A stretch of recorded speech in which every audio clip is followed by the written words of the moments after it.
of a fourth degree polynomial. Mode 5, guys, mode 5. Mode 5. Tapos sabi niya, down daw, down na button. Ito yung down na button. This one. Baba ka. Isa lang. Doon mo makikita yung quartic. You press 3. Then after nun, lagay yung coefficients. Now, careful ha.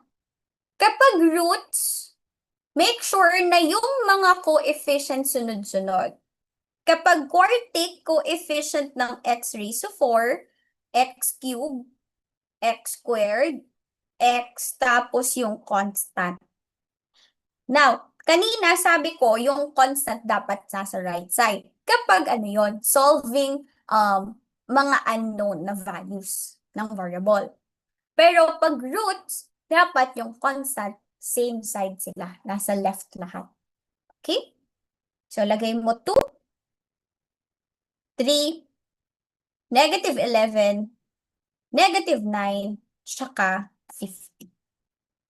2, 3, -11, -9, and 50.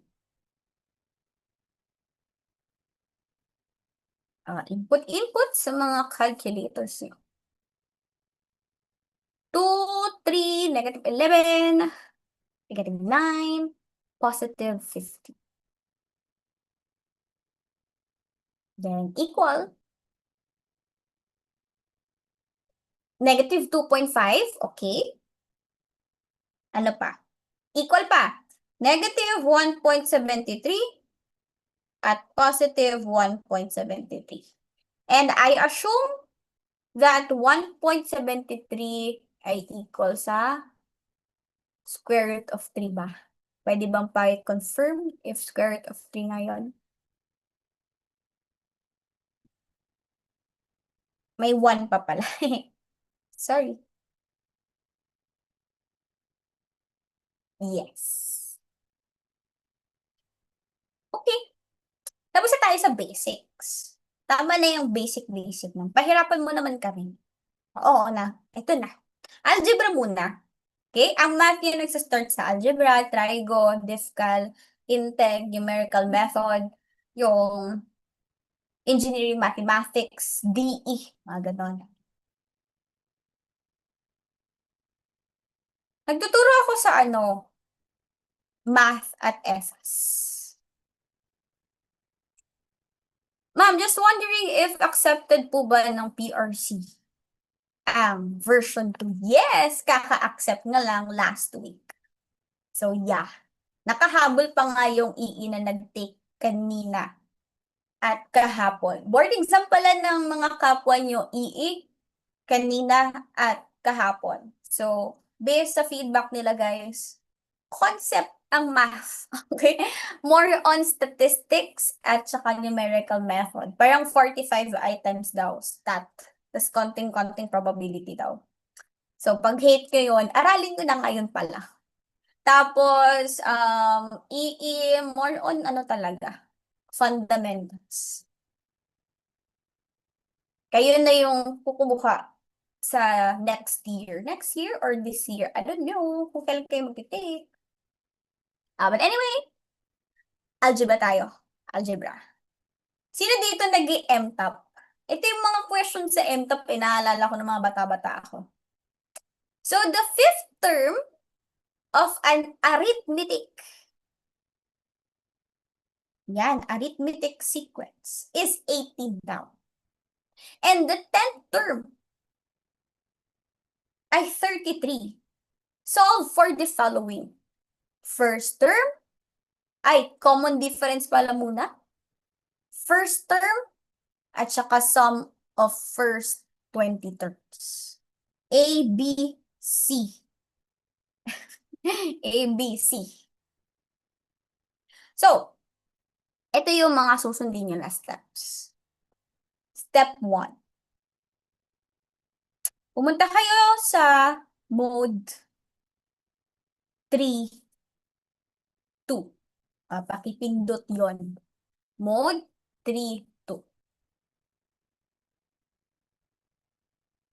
dapat makita niyo yung table. Magkakaroon kayo dyan ng X and Y. Okay? X and Y. Anong ilalagay ko kay X? So, ang ilalagay natin kay X, no? Yung ikailan ba siya? Okay? Ano yung N? Tapos yung Y, ano yung value nun? So, for example, sabi sa problem, fifth term. So, ilalagay mo kay X, 5. Ilalagay mo kay Y, yung kapartner niya, 18. Kasi sabi niya, fifth term, 18. And then, 10th term, 33. Pakilagay yan. Kahit sa mga kasyo, pwede nang sumabay dito, guys. Pwede nyo ilagay din yan sa calculator nyo. Mode 3 to din. Okay? Mode 3 to. Sa mga cars.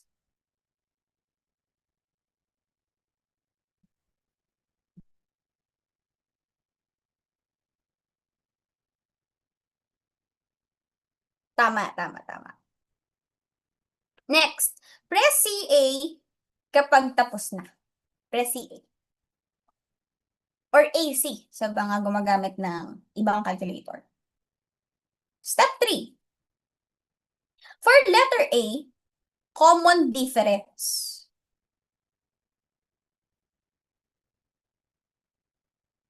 I-click mo, apps, regression, B. Then press equal sign. Okay, apps, regression, B, press equal sign. Sino mga nakasunod doon? Tingin nga ako kung anong sagot niyo kay letter A, anong common difference? B. A ata yan. Sa letter B, sagot mo 6. Sa letter A, ang sagot mo ay 3. Okay. Common difference ay 3. Tama yon. Next. Letter B. Pag sinabing end term, ano yung value ng end term mo? Ang solution mo, n, tapos y hat. Okay? Pag sinabi niya 20th term, so 20 y hat. Dito first term daw eh. So, since first term, ang ilalagay mo kay n, 1. Tapos, lagyan mo ng y hat. Ma'am, paano yung y hat? Apps, regression. Andyan siya doon. Hanapin mo lang. Parang may nagsagot na sa akin kanina. Pero, siyempre, hintayin natin yung iba. 1, apps, reg, 5, equal 6. Ayun. Hanap niyo na yung first term. Sa sum, medyo mahaba yung sa sum. Hindi naman OA sa haba, pero medyo matrabaho lang gawin. Gawin ito. Apps, regression, A. Marunong bang mag-store sa calculator? I-click mo Shift or CLA para ma-store siya kay A. Okay, mag-store. Shift, ito yung una, pangalawa, tapos pangatlo. Shift or CLA para ma-store siya. Yun yung parang palatandaan na na-store pag nakita mo na yung arrow. Okay? Store kay A. Next. Apps, regression, B, paki-store na lang din kay B. Tinuruan ko na kayo paano i-store. Instead na syempre dito kay A, ang step 3 mo, dito kay B. Alam mo, napakahalaga yung store na yan. Apps, reg, B, shift, or CLB. Ayan. Paki-react guys if nasundan yung pag-store. Meron bang nahuli or kailangan bang ulitin? Let me know lang din. Ano pong nire-represent ng A? Anong nire-represent ng B? B is your common difference. Yun na yun. Yung A naman, that is the value of your parang zeroth term. Yun. Zeroth term sa A. Hindi naman masyadong tinatanong yung A, C lang. Okay. Pag na-store na, balik kayo sa mode 1. Okay, mode 1. Tapos, lagay mo summation ng A plus BX. X talaga siya literal. Bakit ganyan yung equation, ma'am? Kasi si arithmetic, linear. Di ba ang linear line? Ang equation ng line, y is equal to mx plus b. So parang ganito yung mukha niya. Nga lang naka-arrange na kasi sa ano natin, sa ating calculator na yung linear, hindi mx plus b. Ano sa kanya? A plus bx. So kailangan sundin yon. Now, your value of x magsa-start sa 1 hanggang 20. Bakit? Summation kasi daw siya ng first 20 terms. So, 1 to 20 yung ilalagay nyo. Paano yung summation, ma'am? Apps 2.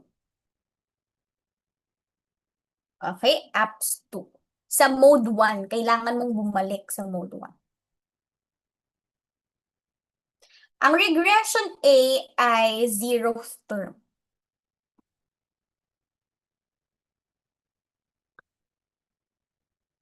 Si B, ayun, common difference. Alpha A plus alpha B times alpha X, limits ay 1 to 20. Ganyan yung mukha niya. 750? Pero lumagpas ka, B. Baka mali yung na-multiplyan mo. O, tingnan mo nga ulit.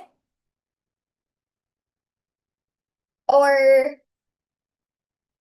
di ko alam. Saan nga nagkamali? Mali yung na-store. Okay. Okay lang. Ulit-ulitin mo lang hanggang makuha mo. 690. Yan, correct. How about the others?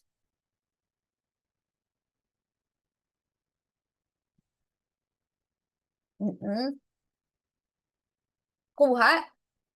Magaling, magaling.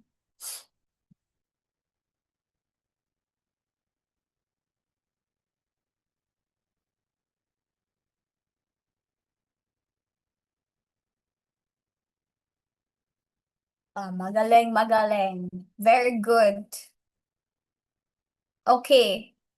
Next. Sige, picturean mo muna yan. Picture mo muna si number 5. In 3, 2, and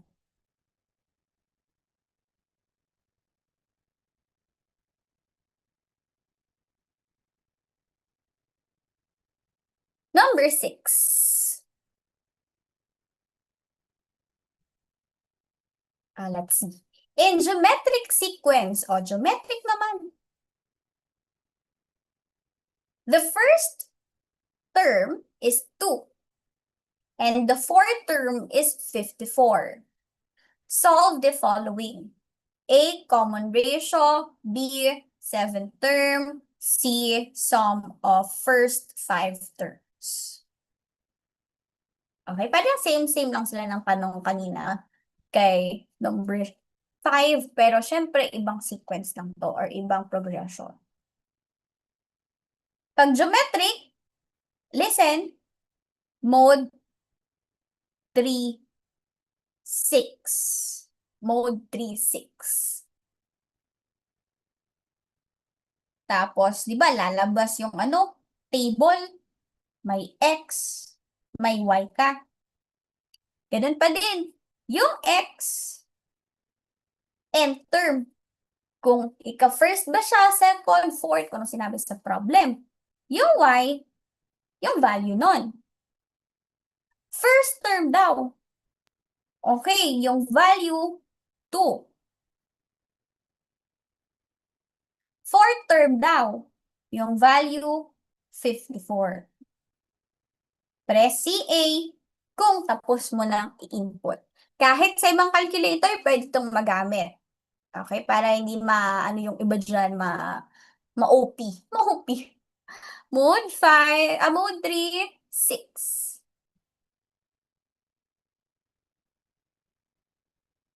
Now, ang kagandahan ng Caltech, yung common ratio, common difference, parehas sila. Yung B kanina. So, ang gagawin, apps, regression, B. O, sige nga. Kung nasundan ako, ano yung B? Tingnan natin. 3. Sure ba? Okay, correct. 3. Pero pakita mo natin ito sa calculator. Apps, reg, B equal, boom. Okay, dito. Ito yung letter A. Letter B. 7th term. Ano ang solution natin kanina? Kapag M term sa arithmetic, di ba ang solution doon, sabi mo kanina ma'am, yung N lagyan ng Y hat. Correct. Okay? So, 7 Y hat. O, paano yung Y hat nga ulit? Apps. Regression. Hanapin mo lang dyan. 5 yan. Press equal sign. Ano naman ang letter B? 1, 4, 5, 8. Ay, ang laki, no? Sa bagay. Geometric na to. Oh, next. Tama, very good. Letter C. Ang letter C naman, sum. Kapag sum, ang gagawin muna, store si A,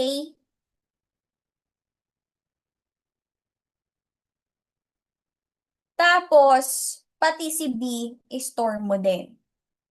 Dalawa sila. Pakigawa muna yung pag-store. Tinuruan ko na kayo kanina.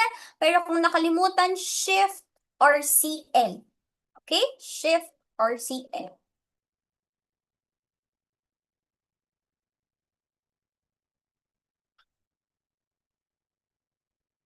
Shift or CL something. Balik sa mode 1 if na-store na. Tapos, pindutin mo yung summation, apps to, listen, pag geometric, ang formula, AB raised to X. Okay? AB raised to X. At ang limits mo, ano bang sinabi?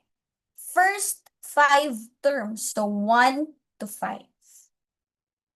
Press equal sign. Anong sinabi sa letter C?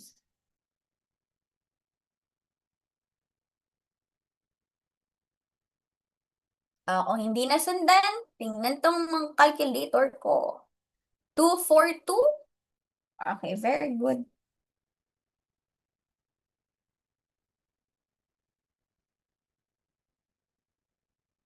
So, ganun lang naman. Kapag common ratio, common difference, si B. Kapag n-term, Y hat. Now, baka may magtanong, ma'am, paano yung X hat? Ano yung X hat? Bale, pagbaliktad, kunwari, kapag ganito yung value, ika-ilang term siya. Kunwari, 54. Sa value ng 54, ika-ilang term siya. So, dapat sagot mo 4. O, yun yung gagamitan mo ng X hat. So, 54 X hat equal siya sa 4. Kasi ika-4th term. Ganun. Pero usually, ang sinusolve dito, yung value palagi. Yung nth term value. Y hat. Ma'am, hindi ba nagmamatter dito if degree or radian? Sa case ito, hindi naman. Nagmamatter lang yung degree at saka radian if may mga ano kayo, trigo. May mga cosines, may mga sines, ganun, or angle. Okay, copy. Copy ng algebra. Okay. Para naman mas medyo mahirap. Try ko naman. Step by step kasi to para sumakses, no? Try ko.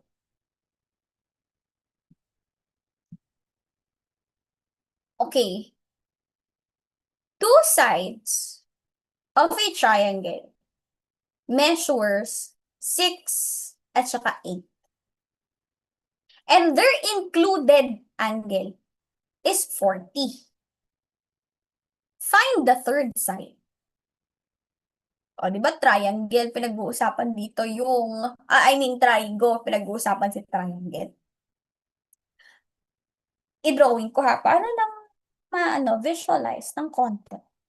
Let's say ito yung 6. Tapos ito yung 8. Yan. Tapos yung included, syempre, yung angle between them, 40. 6 at saka 8. Ang tinatanong, etong side na to. Anong law nga ginagamit dyan? Natatandaan nyo ba kung anong law yung ginagamit?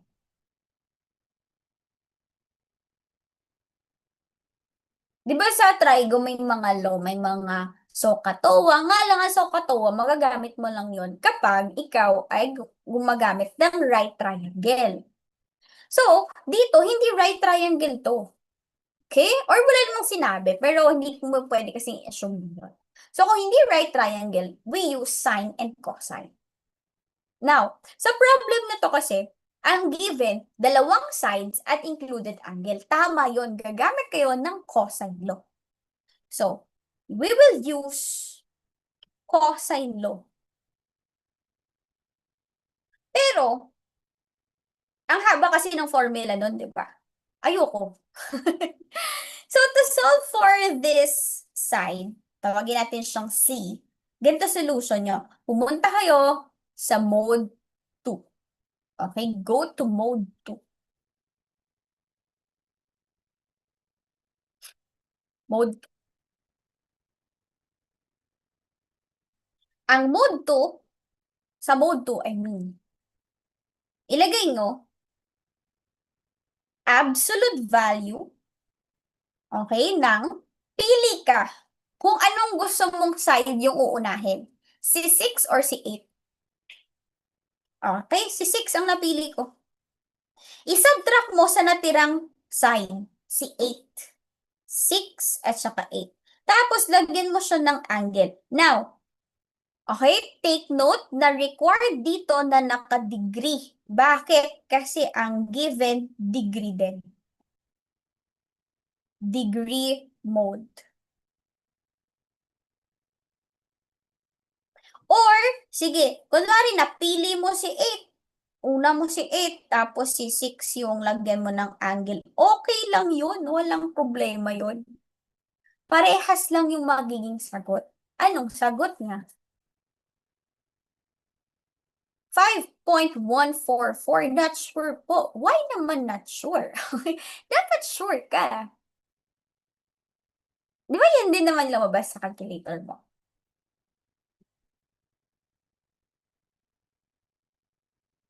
Yan. Di ba? Ito, tingnan niyo yung ginawa ko. 6 minus 8 angle 40. 5.14. Binaliktad ko yan para lang ma-prove sa inyo guys na pwede na magbaliktad. Ma'am, pwede ba yung angle nasa unahan tas isubtract ko sa nag-iisa lang sa kanya? Oo naman. Yes. Carry boom boom lang yun. Kasi naka-absolute naman, so hindi nagmamatter yung parang nila order. Take note lang na meron kang sinasubtract at merong may angle. Isa lang yung merong angle. Ma'am, kailan naman ginagamit si sine law? Si sine law, ginagamit siya if yung angle nakikita mo sa opposite side. Opposite. Kunwari, dito yung 40. Doon ka nagsa-sine law. Pero, wala nang technique sa sine law kasi madali lang naman yun. Ano lang yun eh.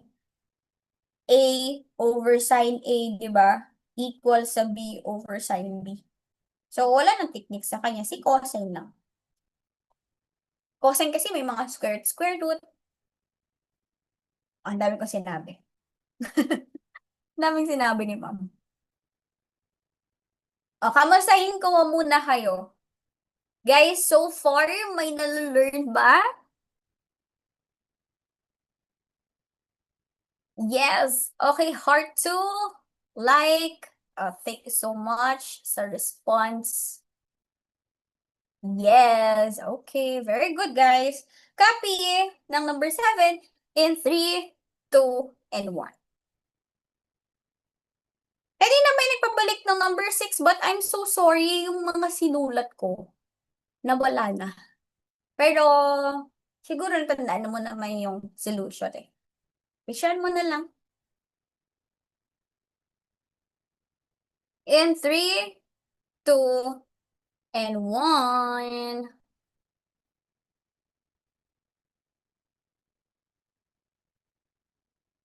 Okay, dito tayo sa exciting part, which is my favorite, differential calculus. Maraming ayaw nito, pero ewan ko, gusto ko siya.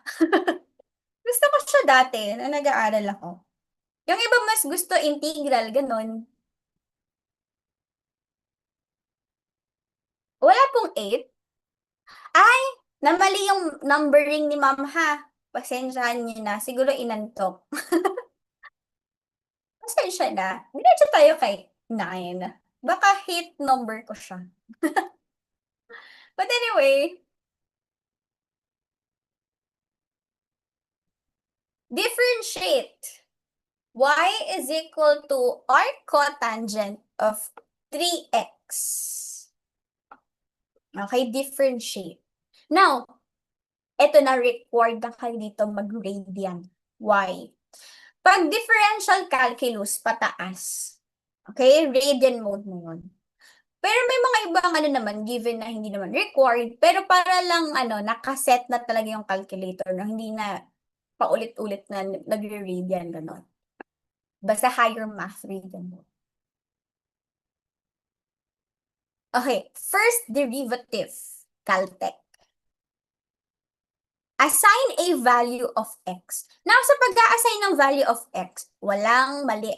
Okay? Lahat tama. Huwag mo lang lakihan. Kasi, syempre, may hirapan din calculator mo.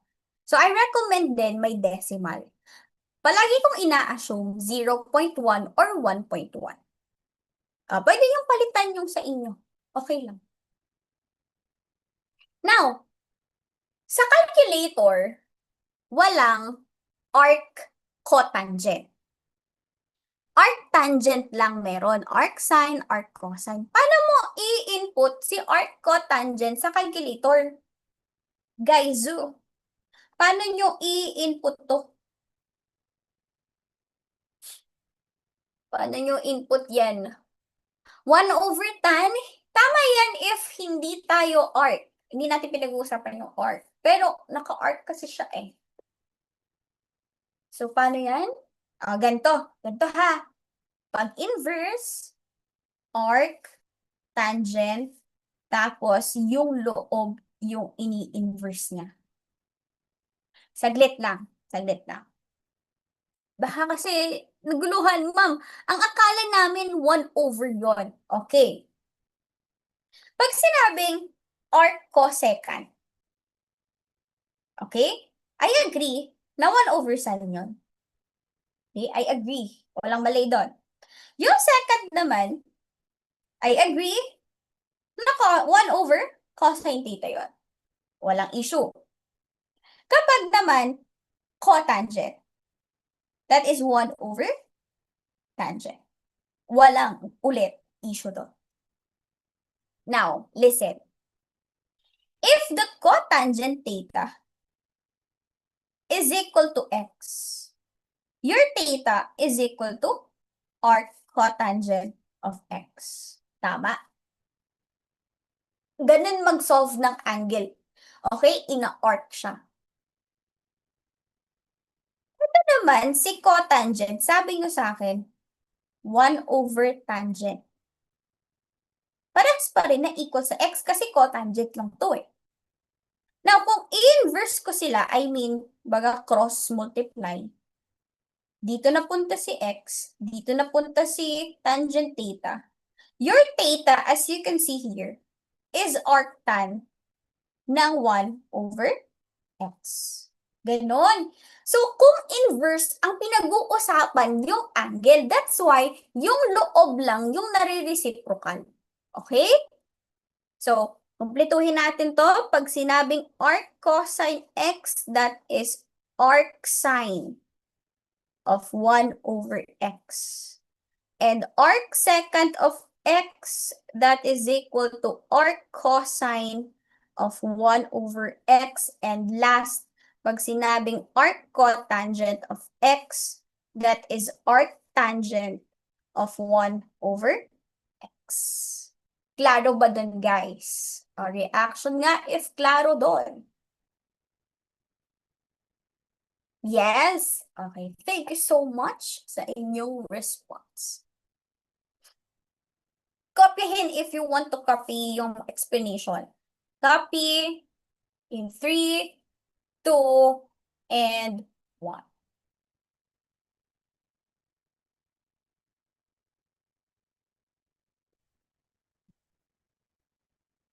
Balik tayo. Ayan. So, differentiate the given. Hindi pwedeng ilagay ito, kundi pwede mo siyang isulat as arctangent of 1 over dx. Yan yung i-input. Ganyan yung mukha niya. Paano yun, ma'am? Shift integral. Pwedeng gamitin din ito ng ibang calculator, guys.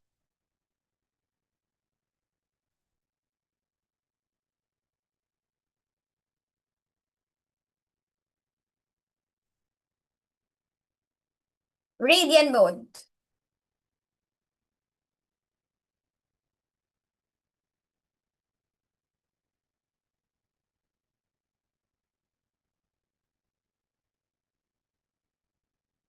Then, okay, and then, store KA. Ayan, tinuruan ko yung ulit mag-store. Kasi may trigo tayo.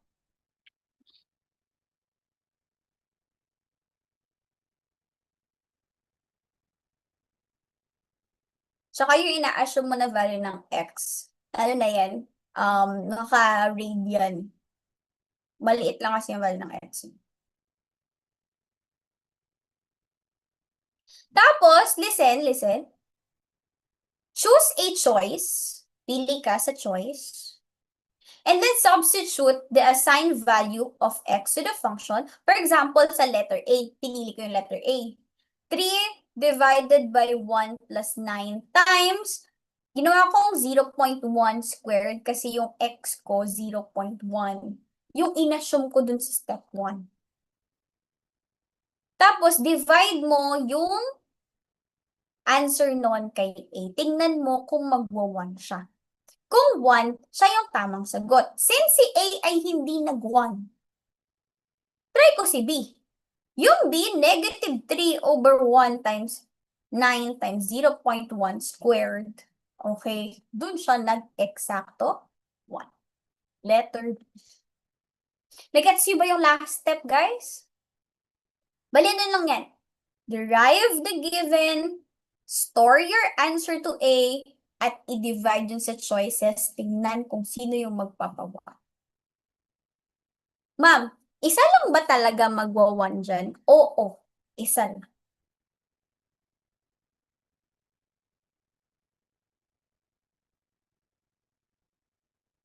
Kopya. Ay, wait lang. Sinong mga nakapagpalabas ng 1 sa number 9? Let me see nga. Reactions nga dyan, guys. Zoo. Sa 2, 3, 4, 5. Ma'am, paano po nakuha yung value ng x? Assumption lang, assumption. You can use any value na mababa tapos may decimal.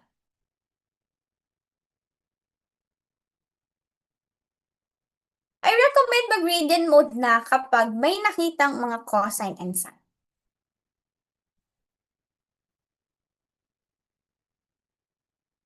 At saka pag ano, higher math. Pag ganito kasi yan, pag lower math, trigo, ganon, plain jom, degree. Kapag naman higher math, radian. Sa ESAS, degree din yan.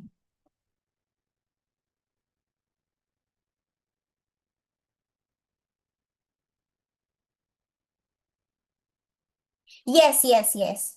Ang goal mo kasi dyan, makita na parehas yung derivative sa choice. Pwede hindi mo i-divide, tama. Tingnan mo na lang sa choices kung sino yung parehas. Very good na ano yon. Pag ma'am, kapag negative 1 ng sagot, hindi tama. Hindi, positive 1 po dapat. Very good na observation. Yun din kasi yung gusto mong i-prove na same sila ng value. Di ba? Kapag same na value, kung dinidivide mo, equal sa 1. Okay, para naman ano, masaya ang buhay ngayong gabi. May pag-game tayo, guys. Aside sa pa-raffle later, no? Pero ano lang to hindi malaki. Kasi purita lang tayo today. So, sa number, actually wala siyang number, practice question siya. Sa practice question natin, paunahan. Okay, paunahan kung sino yung magpawan. Mananalo ng 50 pesos. In this economy, ma'am, oo. 50 pesos. Okay? Go! Paunahan, guys.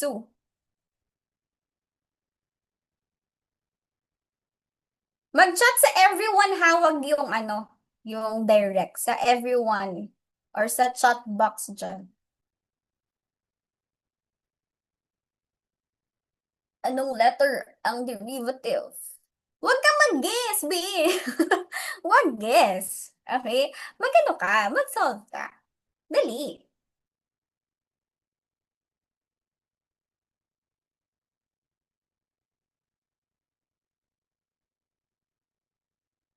Okay. Sige. Mayroon nang nanalo.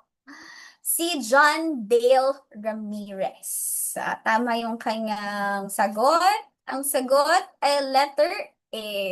John Dale Ramirez, i-direct message mo ako na number mo sa GCash or Maya, depende sa tipo sa buhay kung saan kasi sendan ng 50 pesos in this economy.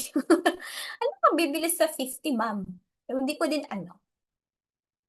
Engineer, message mo ako, engineer. Okay.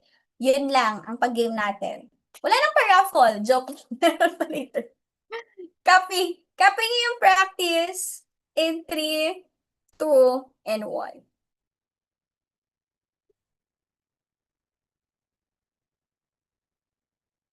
Dexu, Dexu. Next, guys. Number 10.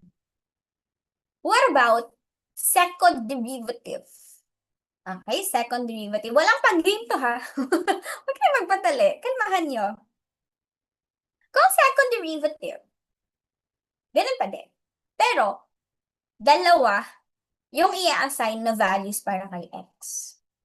Remember, sa pag-a-assign ng x, dapat malapit lang yung values nila. Because, si derivative kasi, if definition yung titingnan nyo, derivative is a very small, or about sa very small changes daw. So, dapat, yung value ng x mo, malapit lang. So, dito, inassume ko, 0.1, tapos si x sub 2 ko, 0.1 plus 1 times 10 raised to negative 5. Para yung difference, 1 times 10 raised to negative 5. Yung e dito, times 10 yan ha. Okay, 1 times 10 raised to negative 5 yan. Okay? Baka malito ka dyan.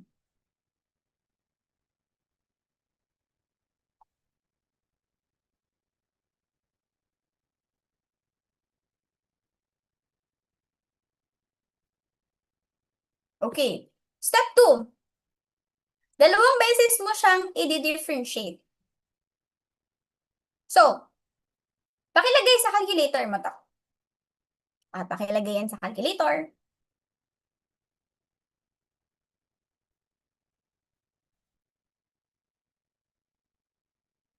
Arctangent, kasi di ba bawal nga isulat to. Arctangent dapat. Tapos yung loob, yung ini-inverse. Pag arc. Tapos sa dulo, lagay 0.1. Press equal sign. And store kay A. Okay, store kay A. Gusto ka sabay-sabay tayo? Pwede bang pa-heart if tapos na at nakita niyo na yung gantong mukha sa calculator nyo? May ants tapos may arrow na. Okay, good. Sundan niyo ako ha. Sundan niyo ako step by step para sumakses. Press niyo isang up. Isang up. Tapos, dalawang left. First, tapos second. Dalawa. Ang left.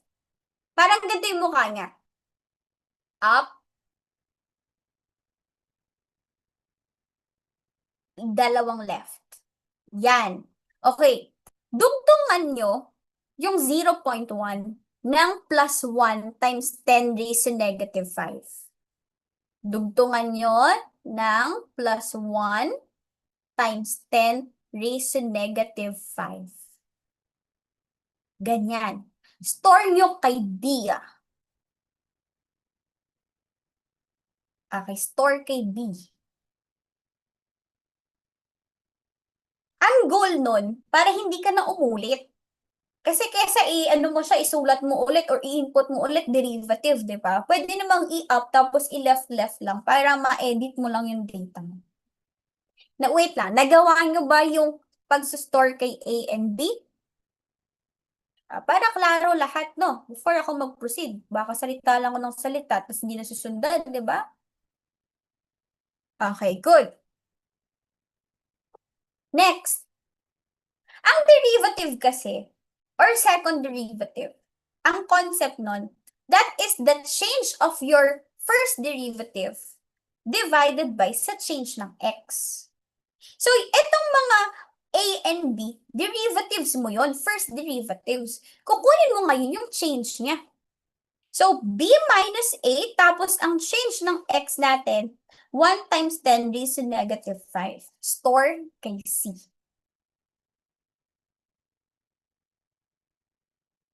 b minus a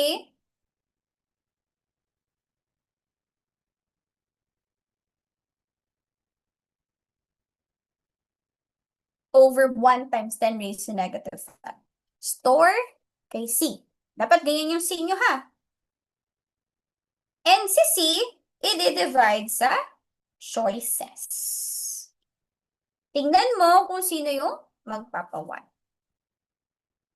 So, substitute either x sub 1 tsaka x sub 2 sa choices. Tapos, i-divide mo sa C natin, dapat equal sa 1. So, i-try ko si letter A.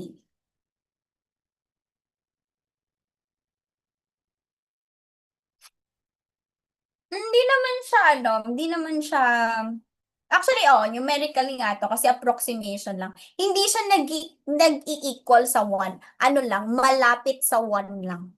Ha? Huwag kayong magtaka, ma'am, hindi siya 1 talaga.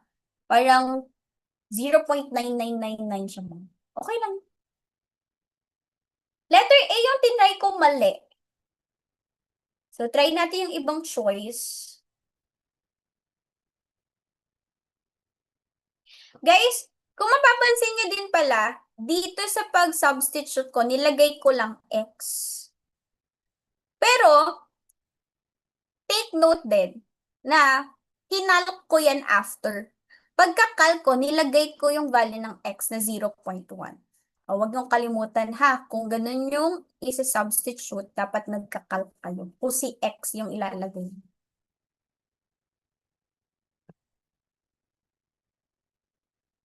Letter D? We. Very good ah. Letter D daw. Tignan natin. 54. Tsaka 9. Equal? Yan. Ito yung sinasabi ko, hindi siya nag-i-equal sa 1. Malapit lang. Kasi approximation lang tong ginawa natin. Very good, very good. Good observation again. Magaling kang bata ka. Magaling bata. Dati, nung nag-exam ako, syempre nakalimutan ko tong Caltech.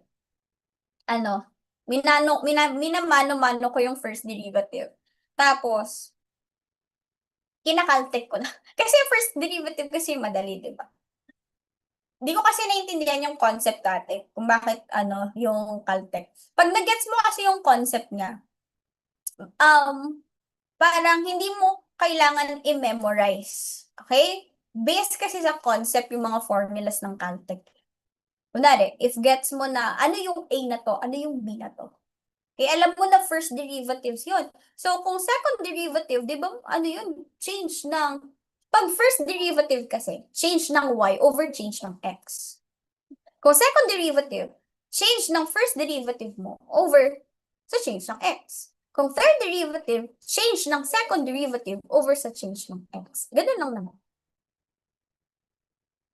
Hanggang third lang, be. And sa boards din naman, hanggang third lang din yung lumalabas. Wala naman ang lumalabas sa mga 10th derivative. Okay na yun. Okay naman na sila. Third lang, pinakamataas na nakita namin. Parang ngayon nga, wala ata eh. Wala kahit isa. Or hindi ko lang sure. Siguro may isa naman.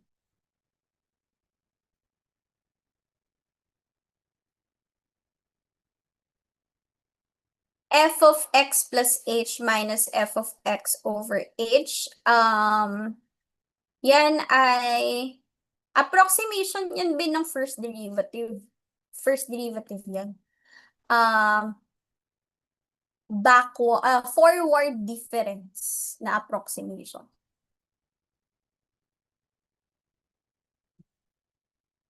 Numerical na yan, numerical method. Okay. Sige na. Dito tayo sa integral calculus.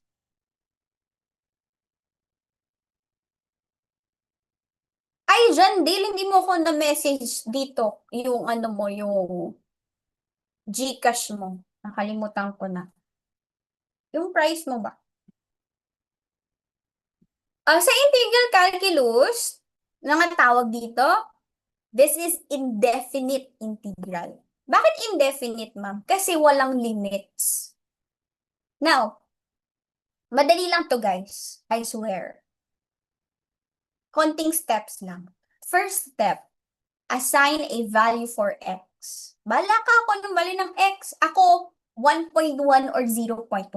Trip ko naman ngayon, 1.1. Paki-substitute sa ating given. Okay? Paki-substitute sa given. So, arc cosine, substitute mo. Oopsie. Hindi ko pala na-clear, sorry. Dito mo i-substitute sa given. Lagay mo cosine 1.1 cube over 1 minus sine 1.1. Store kay A. Step 2, differentiate the given choices at the assigned value of x. Bali, derivative ng choice at x is equal to 1.1. Tapos, okay, ans divided by a dapat equal sa 1. Or pwede nga, dito mo na lang i-diretso divide si a, tingnan mo na lang kung magwa-1, kahit wag na yung step 4. Hanggang step 3 na lang tayo. Okay na yan. Hanapin yung magpapa-1. Huwag mong isama si C sa pagdi-derive.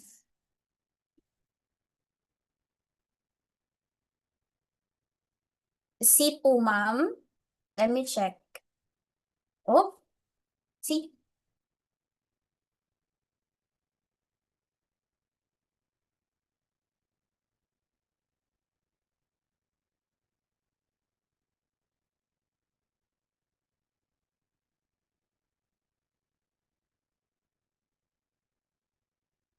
Okay. Itapusin na natin yung nasa calculator dyan. Wala ba't hindi siya nag-move?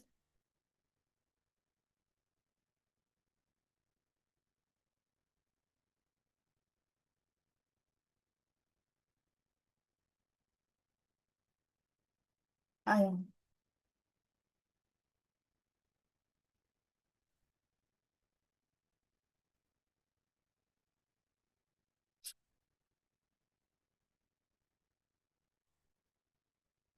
Tapusin ko lang to sa calculator ko. Para yung iba din makahabol. Radian mode pa din. Baka hindi ka kasi nag-radian kasi hindi mo nahanap.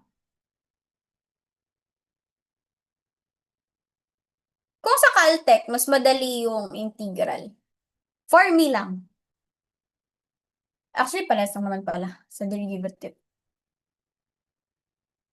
Store kay A. Tapos, derive mo yung choice. Then, i-divide kay A.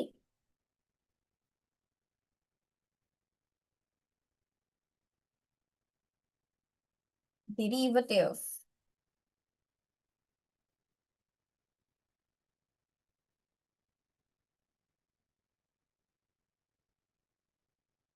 Tagal ko naman mag-type. Tagal ko naman mag-type. Letter na nga, C. Sin X, no? Move tayo dun sa letter C. Sin X plus 1/2. Tapos divide sa 8. Yun, eksakto. Okay. Hindi po ako scammer. Nag-send na po ako sa nanalo kanina. Sa another one, baka may baka magtampo yung iba dyan. Ma'am, wala bang second chance? Meron. Okay. So, ang ating second na game, 50 pesos again. Kahit sa anong ba? Ala, bakit naman ano to? Saglit. Time first ha. Bigla siyang nawala eh. Ano nangyari dito?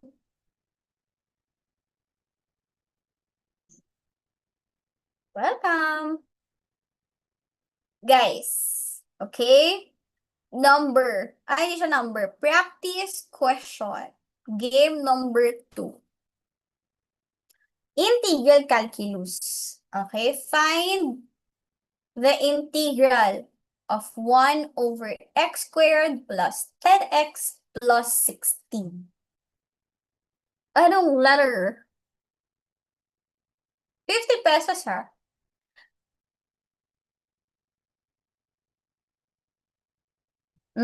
Nanghula. Nanghula. Ano yan? Nanghula kayo. Ano yan? Sagutan nyo.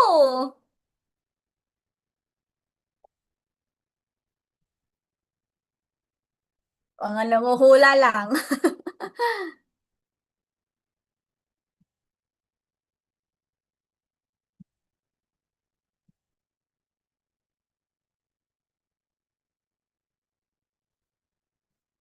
Try nyo guys, try nyo. Ano ba naman? Pero may nakahula eh. Si Jer, ay siya yung una. Jero? Paano pronounce pangalan mo ba? Jeroje? Jeroje de la Cruz. Okay, letter C yung tama. Siya, ay, totoo ba? Eh? Kala ko C. A ba? Sino to? Sino una?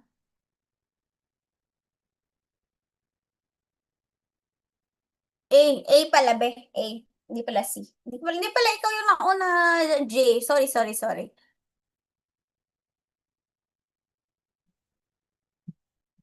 Okay, ganito. Kasi ay nang hula eh. No, picturean nyo na lang yung yung calculator nyo na prove lang na Calcu kayo. Nahula eh. Prove na pinakaunang mag-send ng picture ng calculator nila na nag-1 talaga yung letter A. Baka itatype mo lang yung 1, ha? Grabe ka na. Grabe na yun. Ba't wala akong calculator?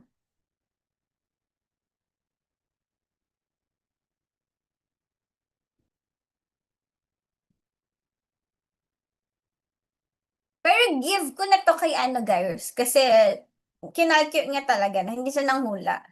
Kay Carl. Carl Elson Atelano. Okay? Bigay mo sa akin yung Gcash number mo. Nag-PM siya guys. Baka nakita mo wala sa Nag-PM siya.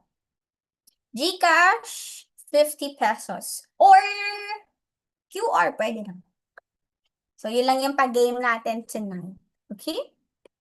Okay. Next, integral. Sino dito yung favorite ang DE?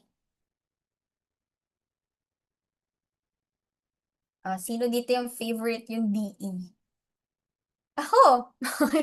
Favorite yung DE. Sa DE, mahirap yung yung mga solution niya. Pero yung application, madali. Kasi kaya yung Caltech. Dati pa lang tinuro na sa amin yung Caltech sa DE. I don't know lang sa inyo guys if naturo. Okay? Eto, lalo na pag exponential or natural growth. So listen. In an experiment, a population of insect grows at rate proportional to its existing population. Yan, kapag ganyan yung sentence, natural growth yan. Parang sinasabi niya yung rate proportional sa kanya mismo. Okay? dP over dt is proportional kay T. Yun yung mga clue nyo doon. Okay, after the third day of experiment, there were 130 insects. While after the 7th day, dumami, naging 380. Ilan daw sila? Okay, ilan daw yung original population? Malay ko, ma'am. Ba't di nilang binilang, no? Kasalanan pa natin yun. But anyway, problema din natin yun, guys. So, first step is to identify 2 points in time wherein the population are known. Ano ba yung time at saka population na given? Yung binigay sa atin, third day, 130. So, yun yung ilalagay mo sa mode 3-5. Listen, mode 3-5. Third day, 130. And sunod, 7th day, 380. Magka-partner yon.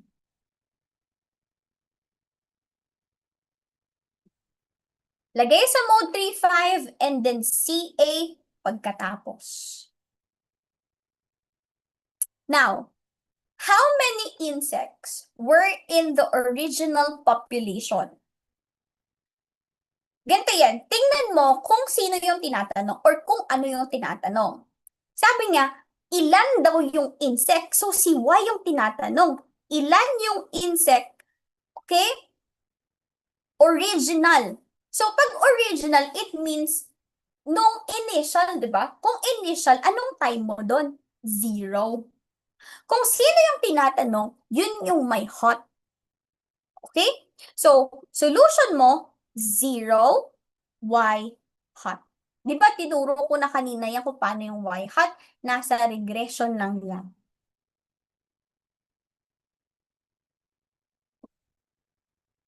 Okay? Anong sagot nyo?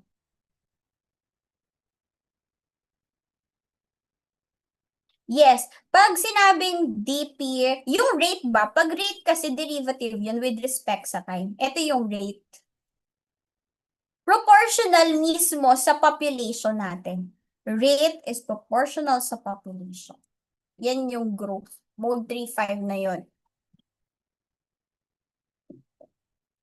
58 yung insect. Huwag mo namang lagyan ng decimal point, no? imagine kung tao, sabihin niyang 0.15, ano yun? Hindi pa na-form. Hindi pa siya na-form. Ano pa lang, nasa tiyan pa lang, ganun. Letter C. Okay. 58. Yes. What if, guys? What if yung question ganito? Mm, kailan? Kailan magiging 500 yung insects? Ano yung solution nyo doon? What if ang tanong, kailan magiging 500 ang insects? Very good. Kapag time ang tinatanong, kailan, when, dun gagamit ng x hot. So, 500 x hot. At 8 days daw. Oh, very good ka doon. Okay? Good, good. Saglit lang.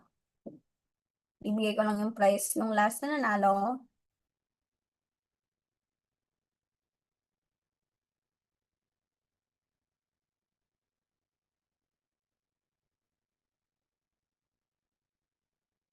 Okay. Yes, ano din, population niya din. Kumbaga, ano yung population niya at time is equal to 0? Same kanina sa sinabi ko. Di ba ka zeroth term? Initial population mo. A is the initial population. Ang B, parang kung sa pera, yun yung interest mo. Yun yung proportionality constant, yun yung tawag sa kanya. Proportionality constant, interest kung pera. Magagamit ko din tong mode 3.5 if sinabi yung word na compounded continuously. Econ. Diba? Sa SS niya may econ. So, magagamit ko din to. Diba? Masaya naman. Masaya naman si DE. Okay, copy. Copy in 3, 2, and 1. Yung subject ata next seminar, numerical method. Kaya wala na akong example ng numerical dito. Mamaya pag-usapan natin. Last practice, pero wala na tong prize. Hindi, may prize naman, knowledge. Wala nang pera, no? Nauubusan. Guys, try to answer. Gusto kong marunong kayong maglagay sa calculator ng kayo lang, walang guide, ganun. So the population of a town is growing at rate proportional to its size. Ayun, rate proportional sa sarili niya. So growth pa rin yun. So in 2015, there were 25,000 people. In 2020, there were 40,000 people. Estimate the population in 2025. Kayo naman, guys. Sige na.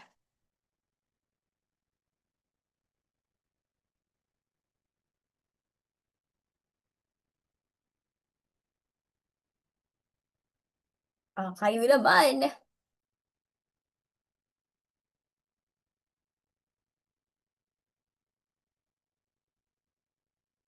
Ba't may nagsasabing C, may nagsasabing D? Sino talaga ang nagsasabi ng totoo? Sino talaga? Yung totoo ba? C, C, C. May nagsasabing D. Ha? C ang tamang sagot. Check ko nga. Mode 3.5. Anong nilagay nyo ba? 2015.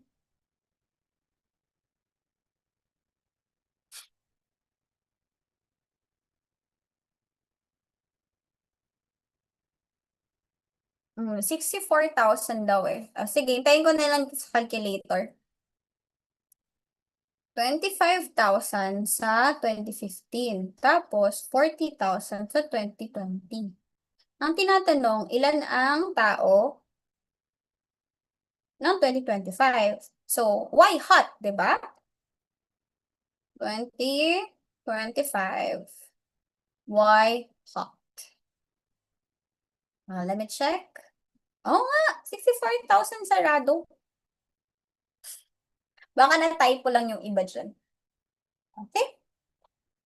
Copy, wala na yung price, guys. So, okay, ang price niyo dito na sa raffle natin. Okay, before tayo magpa-raffle, nag-gets niyo ba muna yung discussion natin tonight? Guys, may natutunan naman kayo? Yes, okay. Naantok na ba? Hindi. X will be always your time. Your Y is the, your population, your pera, okay? Kung ano yung saan siya proportional. Okay. So, before tayo mag-end, guys, okay, before tayo mag-end, syempre, no, kailangan nating i-promote kung saan tayo galing. So, di ko naman masyadong papatagalin 'to. Gusto ko lang ipakita sa inyo yung yung performance ng mga students namin, okay, last sem and yung sem na 'to wala pang result kasi hindi pa nga tapos yung exam nila. So, yung mga ano natin, top notchers from April 2025 and August 2025 ay nandito sa screen niyo today or tonight. Si Ma'am Jolly or Engineer Jolly Babe Tiago, okay, taga CIT CITU. Nagtatrabaho na din siya dito sa Excel, guys. Okay, first placer natin yan last sem. And ito naman yung mga top notchers natin noong April 2025. Siyempre, if goal mo maging top notcher, ito yung mga susundin mong mga yapak. Ganun. Mga, um, madali na talaga ito si Ma'am Jolly Babe, no? Nga lang ano siya, part-time siya sa Cebu. So, kung Cebu-based ka, pwede mo siya, mamimit mo siya if mag-e-enroll ka sa EXA. And syempre, hindi lang naman 2025 yung mga top notchers natin. Okay? Ito ay 4 years ago hanggang ngayon, yun yung mga top notchers. So, baka madagdagan yan pag nag-enroll kayo sa amin. Dito na kayo sa center. Syempre, ano yan eh, kung sino yung reset, yun yung sa center. Baka may mga kilala din kayo dyan, no? And, ito yung new na teacher sa Excel. Ay, ito din pala si Sir Prince. Nagtuturo din siya sa Excel. Baka ma-meet mo siya pag sa episode 2 or episode 3, I'm not really sure lang. And ito yung mga boss natin, guys. Si Sir Jaime Chong, siya yung president ng Excel, and yung VP ng Excel, si Sir Santos. And if, for example, sinasabi mo, Ma'am, ang hina ko kasi sa academic, no? Parang, wala akong natutunan nung college ko. Kahit ngayon na nag-aaral ako, parang wala akong natutunan. Okay, guys? Hindi pa huli ang lahat. Okay? Eto po si Tatang, tawag kasi namin dito. 61 years old siya nung nag-take siya ng exam. But, nakapasa siya, guys. Okay? Walang imposible. At hindi huli ang lahat. Kunwari, nag-take ka ng engineer ng 5 years, hindi pa huli ang lahat para sa'yo. Okay? Um, yung mga ganitong mga students, sobrang hanga talaga ako sa kanila kasi napapagsabay nila yung pag-aaral and yung trabaho. Maraming working students, lalo na pag weekends. Makikita mo dun yung iba pagod na, okay? Pero prosigido silang matuto kasi gusto nilang makamit yung pagiging engineer kasi yung license na asam nila matagal na. Okay? So kayo, okay? Third year, fourth year, marami pa kayong oras para baguhin yung mga study habit nyo. Okay, piliin yung mga tamang kaibigan. So ngayon pa lang, alamin nyo na kung ano yung right time, okay, ng pag-aaral. Kailan ba gumagana yung brain cells ko, ganun. Mag-start ka na ngayon. Okay? And sa friends din, malaking factor din yun. Kasi ito si Tata, nakikihalubilo siya sa mga students. Nakikita ko na nagtatanong-tanong siya, gano'n. Tapos yung mga students, willing naman silang turuan si Tatang. Syempre, minsan, pag medyo matanda, di ba, nagkakaedad na, medyo matagal na mag-type, no? Grabe yung mga patience nila. Pasensya nila naturuan tong si Tatang dati. And yung iba din, yung ibang kahit kaedadan nyo, may mga slow learner talaga. Iba-iba kasi yung pacing ng tao, no? And if yung kaibigan mo nakita mo medyo hindi siya nakakasabay, no? Tulungan mo, magtulungan kayo, guys. So always choose yung right friends. May friends na dadalhin ka sa inuman, mga every week sa inuman kayo, may friends na dadalhin ka sa aral. So, always choose yung tama, guys.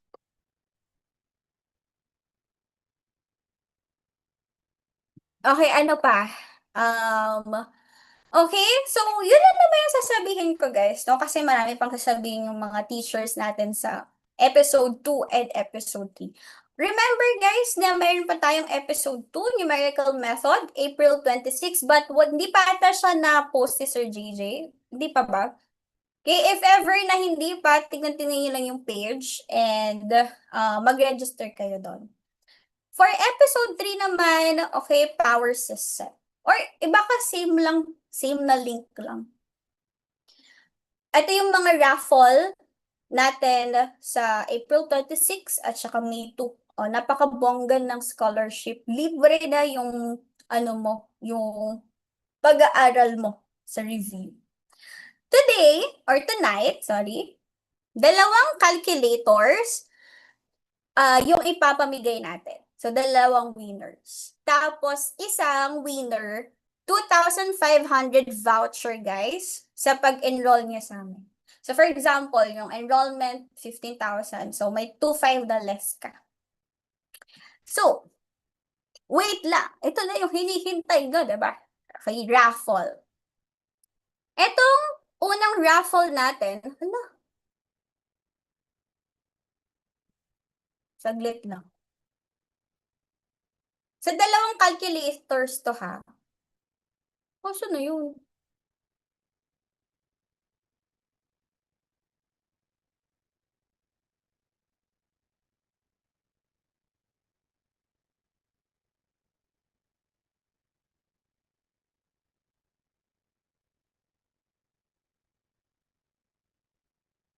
Guys, huwag kayong umalis. Saglit lang. Ito na. Medyo na, naman ako, nataranta naman akong very light.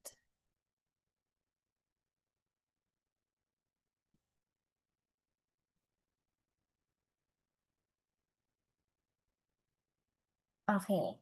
Ito na. Ito na, malalaman na kung sino ang mananalo ng isang calculator. Bali, dalawa yung mananalo nito. Tadadadan!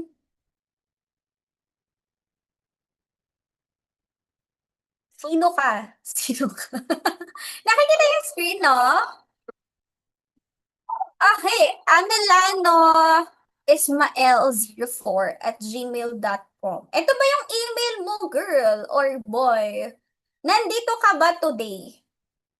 Guys. Ay, guys. Engineer Ismael, nandito ka ba today? Mag-hi ka lang para alam ko kung mananalo ka ba. Hello po, ma'am. Andito Hello ka? po. Yes po, ma'am. Sige, sige. Very good. Sige, hintayin mo lang yung message nila sa'yo, ha? Nanalo ka ng isang calculator. Canon. Thank you po. Opo. Aldo. Alam mo yung papasukan mo dyan. Oh, sige na. Tama ka na. Next. Tanggalin na natin siya. Nanalo na siya eh. May isa pa naman. Baka naman malungkot ka. Oh, eto. Isa. Sino kaya ang lucky today?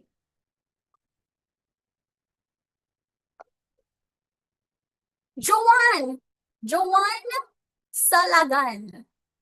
Are you there? Malay mo, wala si Joanne. May chance ka ulit. Oh. Joanne? Joanne. Kala mo nagtatawag ng ano. Joanne? Mabibilang ako, Joanne. Oh, parang wala si Joanne, guys. Guys? Joanne. Countdown. Sige. 10, 9, 8, 7, 6, 5, 4, 3, 2, 1. Wala